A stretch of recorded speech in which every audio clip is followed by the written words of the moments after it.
Olá, eu sou Francisca Brasileiro, sócia da Raia, e esse é o nosso update de mercado do dia 9 de fevereiro de 2026, ou seja, primeira semana de resultados de 2026. Bom, essa semana continuou com resultados bastante positivos em termos da renda variável, o Ibovespa Brasil, que subiu 0,82 nessa semana, fechada exatamente em 184.949 pontos, ou seja, praticamente 183 mil pontos, subindo aí 13,54% no mês. Esse resultado continua refletindo muito da entrada do dinheiro do investimento do exterior, aí no movimento que o mercado está chamando de Big Rotation. A gente vai falar isso um pouquinho mais à frente quando a gente falar no cenário internacional. Então, por aqui, a principal notícia foi a ata do cupom, que acabou reforçando a expectativa que o mercado tinha em relação a cortes na taxa de juros da Selic, na taxa de juros brasileira. Lembrando que a taxa Selic acompanha muito o CDI, que deve se iniciar na próxima reunião do Copom, Comitê de Política Monetária, que vai acontecer em março. Enfim, na semana passada a gente comentou sobre o comunicado do Copom, que sai logo após a reunião, mas nessa semana que se passou, né, é o resultado aí que a gente está comentando agora, foi saída a ata. A ata detalha mais a decisão, quais são os principais pontos, e o que a gente pode perceber é que a ata não refutou o movimento que já estava aparecendo no mercado, que esse corte deve ser de 0,5 ponto percentual. Então, o que isso quer dizer? A gente sai de 15% para 14,5% em março. Provavelmente as apostas estão bem concentradas nisso. Qual que é o ponto que a gente sempre tem que ter atenção? Com a ausência de outros fatos, nenhuma guerra, nenhuma invasão, nenhuma grande crise essa semana, a gente vai reforçar um pouquinho mais esse ponto. A gente tem falado muito aqui que a meta de inflação é de 3% ao ano e que a gente não atinge os tais 3% ao ano em nenhum cenário, quando a gente está falando do horizonte levante de tempo, ou seja, 18 meses. O que isso quer dizer? Com nenhum cenário de queda da taxa de juros, iniciando agora em março, na nossa visão a gente não chega nesses 3% aí, nem lá no meio de 2027. Pelo contrário, pelo modelo do nosso economista Olívio, esse corte de juros aí iniciado agora deve fazer com que em 2027, parece longe, né, mas está logo aí, a gente está falando desse horizonte para que as ações das políticas monetárias façam efeito, né? Por isso que esse horizonte de 18 meses é bem importante. Começa a fazer efeito, ou seja, uma alta ou uma subida de juros, começam a fazer efeito lá a partir, né, de 6 meses, mas seu movimento todo ali só realmente absorvido depois de 18 meses. E o mandato fala sobre isso, né, em manter a inflação dentro da banda, da meta, né, da banda de inflação, no horizonte relevante de 18 meses. Esse é o mandato do Banco Central.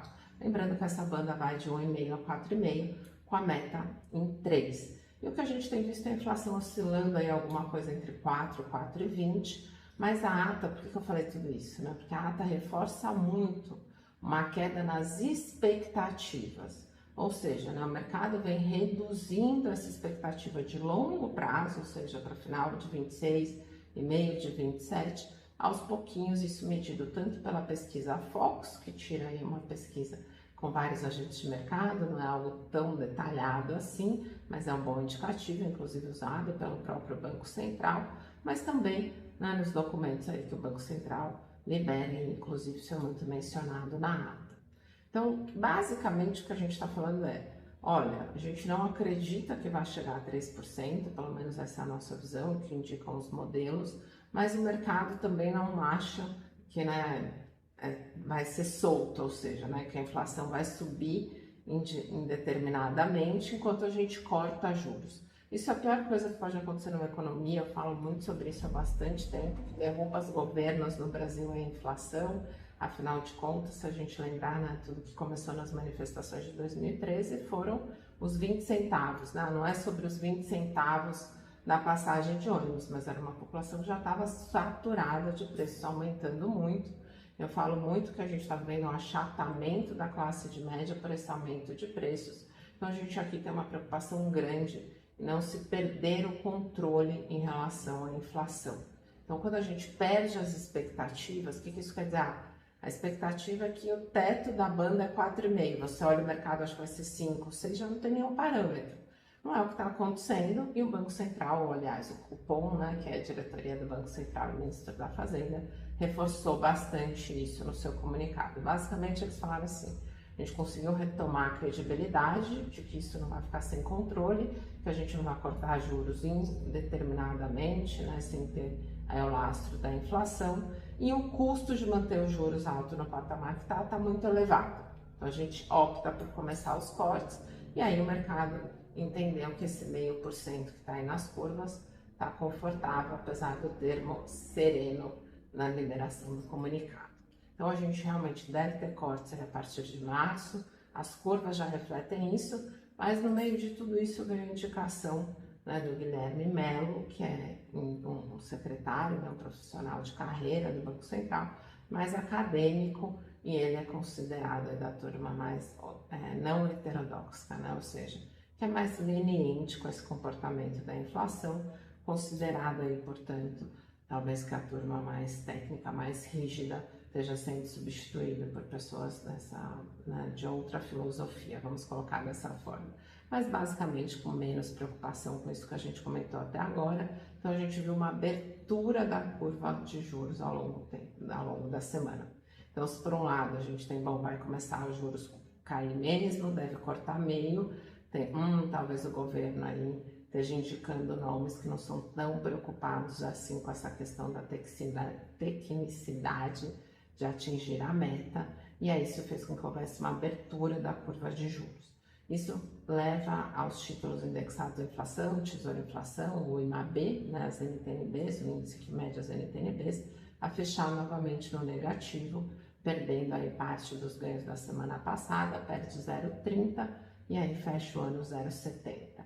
Os pré-fixados, por sua vez, que medem unicamente a expectativa da inflação, também acabaram tendo uma leve abertura, mas aí compensaram, fechando 0 a 0, mas no mês ainda, no ano ainda sobe 2%, né? Então ainda bem acima da CDI.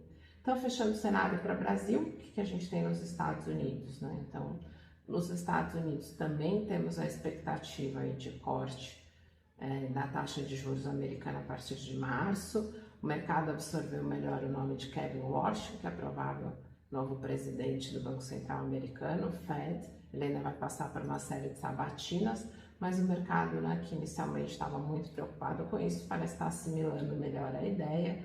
Inicialmente, né, junto com outras ações do Trump, que tirou parte daquela polícia, que, né, fica aí, a polícia de migração, né, a ICE, não sei nem qual é o role específico dela, né, qual é o mandato específico, mas ele reduziu parte do contingente dos policiais que estavam em Minneapolis, que estava dando muito ruído, foram onde aconteceram as 2 mortes, e a gente também tem aí outras, né, acordos amarrados com a Índia, acordos com o Congresso liberando o país de shutdown, ou seja, a gente entra num período aparentemente mais ameno, conforme as eleições de final de ano para o Senado e para a Câmara se aproximam. Entenda essa minha visão de que o Trump tem sido mais comedido para conseguir aí manter uma boa perspectiva aí para essas eleições para os republicanos, né? Então não é presidencial, mas pega aí bastante os votos, né, para as cadeiras aí do Senado e da Câmara, que tem que aprovar a maior parte das coisas que eles fazem,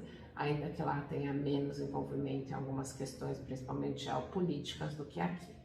Então, resultados principais da taxa de juros: a gente teve mais uma semana negativa aí no mês, né, com a parcela de renda fixa não rendendo tão bem, e a bolsa fechando no negativo, o S&P 500, principal índice da economia americana, aí, fechou no menos meio, menos 0,49. Já o MSCI World, que hoje tem mais de 65% de empresas americanas, caiu só 0,15, reforçando o movimento que a gente falou no começo desse vídeo, que é o Big Rotation, né? Ou seja, a saída aí de empresas de tecnologia para outros setores ou até outros países. Isso principalmente porque a gente fala que essas empresas de tecnologia rodam a múltiplos muito elevados. Múltiplos, a gente mede a relação preço versus lucro, ou seja, quantos reais você paga ou quantos dólares por uma unidade de lucro. livro para valor, né? Ou seja, quanto ao valor contábil dela, book value, né? Quanto é se você medir tudo direitinho versus o valor dela da bolsa e diversas outras variáveis. Mas o principal é o P&L, preço sobre lucro, né? E nessa métrica, as empresas de tecnologia sempre foram muito caras, porque são consideradas empresas leves, ou seja, né, basicamente é pessoal, ou era. O que está acontecendo é que a nova era de inteligência artificial faz com que essas empresas precisam investir muito dinheiro. A gente comentou na semana passada que a Amazon anunciou um investimento de 50 bilhões de dólares na OpenAI, e fora em data centers, né, se discute hoje em dia até data centers no espaço, né, a nova ideia da Tesla. Então a gente tem visto que tem muito investimento sendo feito, consequentemente, empresas que não são tão leves, ou seja, geram lucro sem muito investimento, costumam ter uma relação preço-lucro alta. Quando você precisa emitir dívida, ficam empresas pesadas, né? Ou seja, você não consegue reduzir gastos tão rapidamente, é esperado uma relação preço-lucro menor. Então o mercado está aí reagindo a essa nova realidade conforme os balanços vão sendo liberados. Então essa semana a gente teve a liberação de balanços aí da Alphabet, que é a empresa controladora do Google, da Amazon, a AMD, que é outra de chips, e a gente vê que essas ações tiveram um resultado ruim, principalmente a Amazon, caiu mais de 8%, assim como a AMD, recuperando parte disso depois. Então, enfim, são movimentos de uma nova economia que a gente precisa entender, mas o fato é que o Brasil tem sido bastante aí favorecido nesse cenário de Big Rotation, uma boa parte dos recursos vindo para cá, apesar da nossa bolsa ser muito pobrinha nos investimentos aí em segmentos como inteligência artificial, saúde, assim por diante, mas nessa redistribuição em busca por empresas mais tradicionais, talvez, ou outros países que estejam mais baratos, o Brasil tem sido um dos principais favorecidos, continua sendo das bolsas que mais se valorizam no ano, ou entre as principais bolsas a que mais se valoriza. A gente teve, além dessas notícias, né, com menos peso no mercado, mas foram as decisões de juros do Banco Central Europeu, BCE, e o Bank of England, BOE, e ambos mantiveram a taxa parada, estável. Na Inglaterra, a gente tem uma inflação ainda rodando por volta de 3,5%, isso reforça o que a gente tem comentado aqui, o quanto difícil é levar a inflação para 3% num país como o Brasil. Abre parênteses, na minha visão, a meta de inflação que deveria ser revista, mas ainda assim eram comunicados já esperados, principalmente o Banco da Europa aí tem feito um excelente trabalho em alinhar comunicados, expectativas e manter a estabilidade em relação à sua política econômica.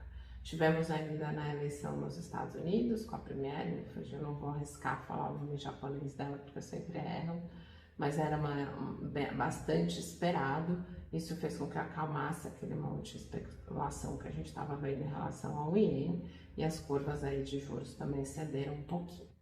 Enfim, essas são as principais notícias. A gente tem ainda, né, o Trump, como eu comentei, traçando acordos aí com a Índia, o comunicado com o Irã, né, o tratado com o Irã se aproximando, eventualmente um acordo, ainda longe disso, mas caminhando, isso é importante. E aí não temos aí novas notícias em relação aos outros conflitos geopolíticos no momento, infelizmente. É isso, primeira semana de fevereiro, o ano segue aí com resultados, na sua maior parte, bastante positivos aqui para o Brasil, e a gente volta semana que vem com mais detalhes. Bom dia a todos.